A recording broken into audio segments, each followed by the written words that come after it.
Good morning everyone. Good morning everyone. मैं आपके साथ अजय और आज हम लोग करने वाले हैं क्लास 8 का चैप्टर। ये भी चैप्टर नंबर 8 है। ये सिविक्स का चैप्टर है, chapter number 8, confronting marginalisation, page number 94। Okay, तो ये एनसीईआरटी बुक है जो कि जेके बोर्ड की है, उस पर ये चैप्टर पेज नंबर 94 पे है। तो इससे पहले जैसे हमने बात की थी कि अंडरस्टैंडिंग मार्जिनलाइजेशन, ठीक है। मार्जिनलाइजेशन वो एक प्रोसेस था जिसमें हम किसी भी पर्सन को उसके कल्चर पे, ठीक है, उसके बैकग्राउंड पे उसको हम एक मार्जिनलाइज्ड कैटेगरी में डाल देते थे कि like they are minorities, like ऐसे, या फिर ये इनका जो कल्चर है वो डिफरेंट है उस वे में। ओके, इस वे में हम उनको मार्जिनलाइज करते थे। अब हम बात करेंगे कन्फ्रंटिंग मार्जिनलाइजेशन। अब हमने ये तो कर दिया कि उनको मार्जिनल स्केल पे डाल दिया है, बट अब उनको कन्फ्रंट कैसे करेंगे, उनको वापस से अपनी ह्यूमैनिटी के साथ, मतलब कि हमारे जो मेजर सेक्टर, मेजर जो हैं, लाइक कि हमारे जो मेजॉरिटी में लोग हैं उनके साथ उनको कैसे एक इक्वल नोट पर उनको खड़ा किया जाए, उनकी डेवलपमेंट को लेकर, उनकी एजुकेशन को लेकर, उनकी तमाम बेसिक फैसिलिटीज़ को लेकर, कि उनको ये मार्जिनलाइजेशन फील ना हो कि that they are lesser in quantity और they are not a part of this India. Okay, अब बात करेंगे हम इस चैप्टर के क्वेश्चन आंसर्स की। तो ये क्वेश्चन आंसर्स हैं पेज नंबर 103 पे। तो 103 जो है वो पेज नंबर है इस चैप्टर का, ठीक है। ये जेके बोर्ड की जो बुक है उस पर ये पेज नंबर 103 एक्यूरेट है। बाकी जो सीबीएसई बुक हैं उन पे ये वेरी कर सकता है, किसी और पेज पे भी हो सकते हैं। तो ओके, तो हम लोग इस चैप्टर के अंदर इसके एक्सरसाइज क्वेश्चन की बात करेंगे। तो फर्स्ट क्वेश्चन जो हमें अराइज हो रहा है यहाँ पे वो इस टाइप में है कि like list 2 fundamental rights in the constitution that Dalits can draw upon to insist that they be treated with dignity and as equal।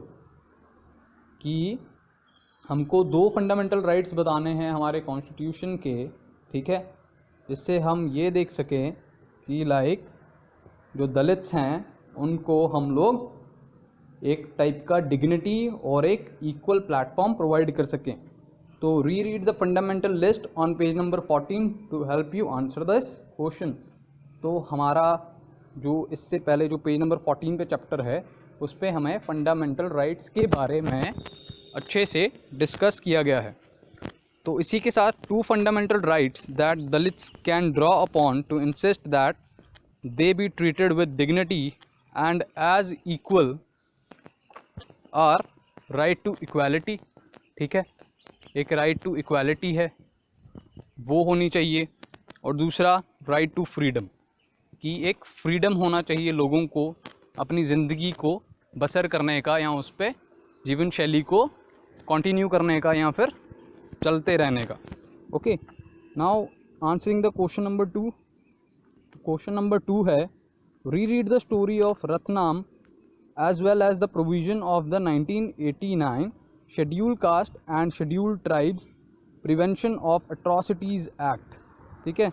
Now list one reason why do you think he used this law to file the complaint।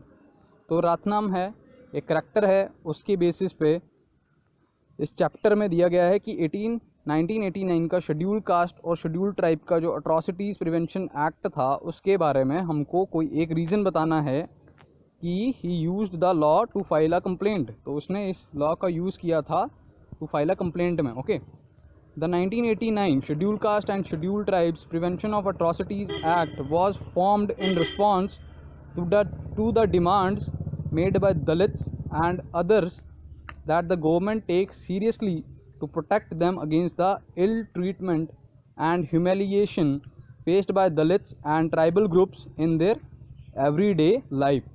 तो ये जो act था 1989 का schedule caste और schedule tribes act, जिसमें ये था कि ये एक्ट जो था वॉज फॉर्म्ड, ये इसलिए बना था ताकि ये जो भी रिस्पॉन्स थे या डिमांड्स थे दलित लोगों की और बाकी अन्य लोगों की, कि गवर्नमेंट को एक सीरियस स्टेप लेना चाहिए कि जो भी इनकी इल ट्रीटमेंट करता है, ह्यूमिलिएट करता है, ठीक है, इन दलित्स को और इन ट्राइबल ग्रुप्स को हर दिन या इनकी लाइफ में, ओके, तो उन लोगों पे कुछ सीरियस एक्शंस होने चाहिए, ठीक है।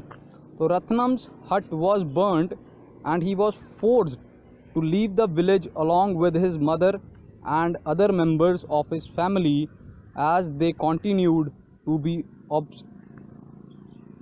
ostracized by the powerful castes in the village. Okay, तो इसी के साथ जो रत्नम है उसका घर जला दिया जाता है, लाइक उसका हट जला दिया जाता है और उसको फोर्स कर दिया जाता है कि लाइक उसको बाय फोर्स, ठीक है, उसको बाय फोर्स उसका विलेज छोड़ने को कह दिया जाता है और वो अपनी माँ और अदर मेंबर्स के साथ, घर के अन्य सदस्यों के साथ उस गांव को छोड़ देता है। और ये हमें एक टाइप का ये दिखाता है कि जो, अगर हम बात करते हैं दलित्स की और मेजर सेगमेंट्स लोगों की, लाइक कि हमारे ब्राह्मण्स, राजपूत, जो कि जनरल कैटेगरीज़ में हैं या फिर जो मेजॉरिटी में हैं, उनके खिलाफ़ किए गए, उनके द्वारा किए गए उन दलितों पे अत्याचारों को ये हमें दर्शाता है।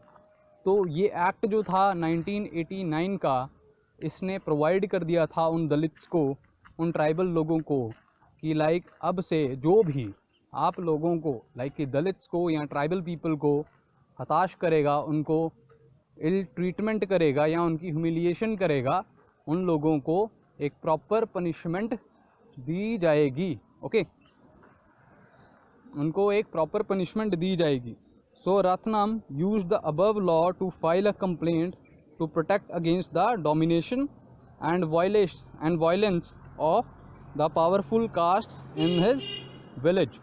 तो जो रत्नम है वो क्या करता है, वो कंप्लेंट फाइल करता है इस लॉ को मद्देनज़र रखते हुए कि लाइक 1989 का जो ये अट्रॉसिटीज़ प्रिवेंशन एक्ट है, ठीक है, इस चीज़ को वो मद्देनज़र रखते हुए एक कंप्लेन, एक याचिका दर्ज करवाता है, ठीक है, और ताकि जो भी डोमिनेशन में हैं उस सोसाइटी के लोग, उस पावरफुल कास्ट के लोग हैं जो, वो लोग उन पे अत्याचार ना कर सकें, वायलेंस ना कर सकें, ठीक है।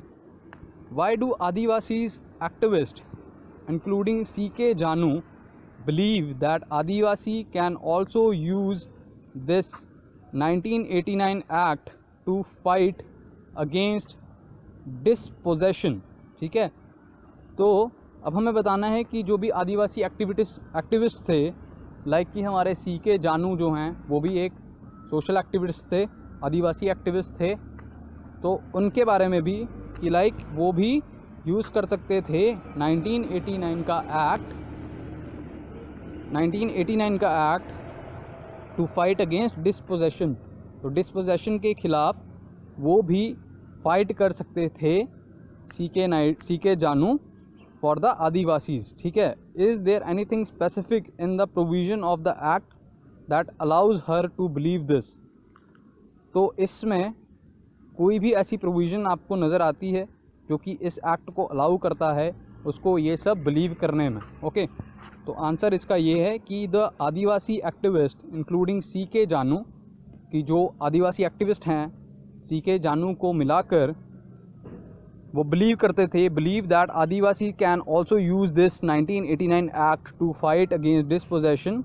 वो लोग बिलीव करते थे कि लाइक ये 1989 का जो एक्ट है उससे वो लोग फाइट कर सकते हैं, किसके खिलाफ़, डिस्पोजेशन के खिलाफ़, जो कि because this act guarantee the tribals not to be dispossessed from the land resources forcefully. तो ये जो एक्ट था, एक्ट 1989 का अगेंस्ट डिस्पोजेशन, ये अलाउ करता था उन ट्राइबल्स को ताकि वो अपने जो भी लैंड रिसोर्सेज हैं वहाँ से वो फोर्सफुली मूव ना करें, ठीक है, ताकि they are not dispossessed of their own land resources, ताकि उन लोगों को उनकी ही लैंड रिसोर्सेज को यूज़ करने से या एक्सप्लोर करने से कोई रोक ना सके, okay. Then they pointed specially that this act merely confirms that what has already been promised to the tribal people in the constitution।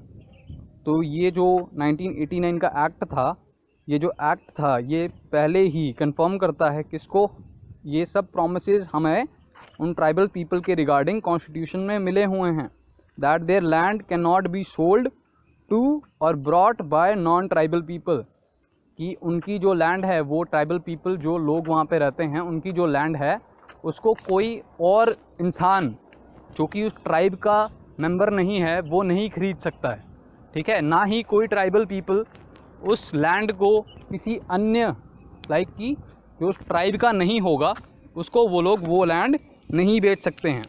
In this case okay, in cases where this has happened, in cases मतलब कि जो cases हुए हैं जहाँ पे ऐसी चीज़ें हुई हैं, the constitution also guarantees that the right of the tribal people to repossess their land, कि अगर ऐसा कहीं हो जाता है इंसिडेंट तो कॉन्स्टिट्यूशन गारंटी करता है उन ट्राइबल पीपल को राइट है ये कि वो अपने लैंड को रीप्रोसेस कर सकें, उस लैंड को वापस से अपने इस्तेमाल में ला सकें।